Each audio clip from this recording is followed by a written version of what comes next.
Hello guys, good afternoon. Ngayon guys, magawa tayo ng salad. Ayan ay ang cabbage, saka yung carrots, at saka mix lang siya natin guys. Yan. Mix lang yan. Ayan guys. Tapos guys, maglagay natin ng rice vinegar.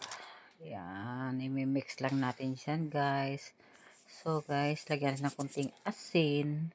Tapos magpiga tayo ng lime para ilagay natin sa ating salad. Ayan.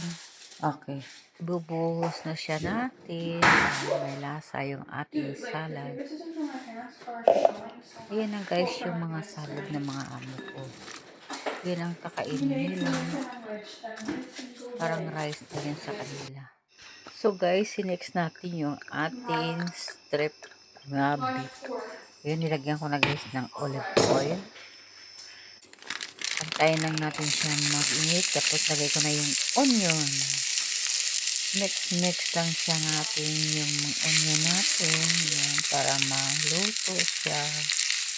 Antayin lang siya natin guys na lalambot yung ating onion. Ayan. Ayan so guys. Onion ko. Na-slice ko na yun.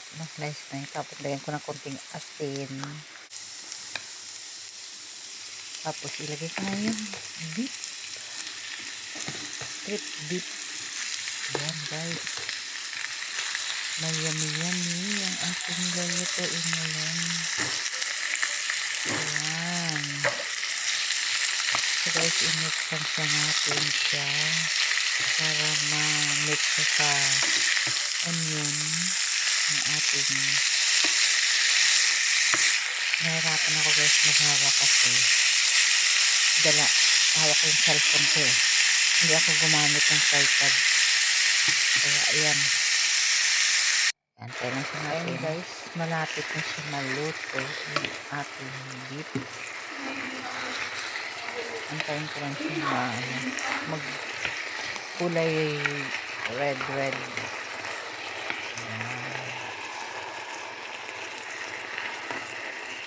Mix lang siya natin para maluto. Ayan na, malapit na siya guys. Maluto yung ating beef. So guys, nilagay ko na sa yung seasoning. Chicken seasoning yan siya guys. Para sa ating express stick tacos. Tacos siya guys. Ayan. Mix lang siya natin para masarap ang ating niluluto. Ito guys ay pagkain ng aking araw-araw ako nagluluto. So ayan, antay ko na lang siya na kaya maya, luto na yun siya. Ayan, ayan na.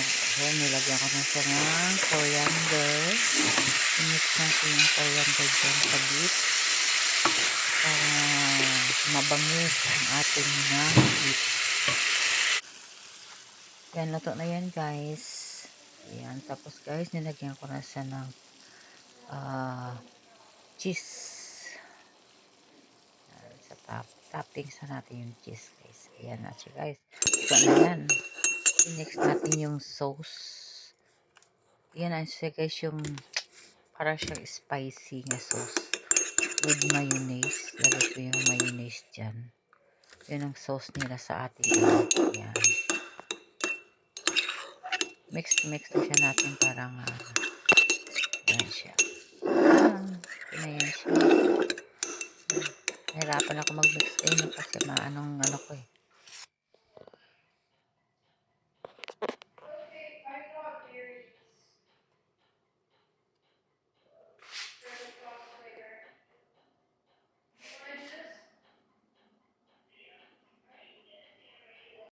So ayan na guys yung tacos. Express tacos.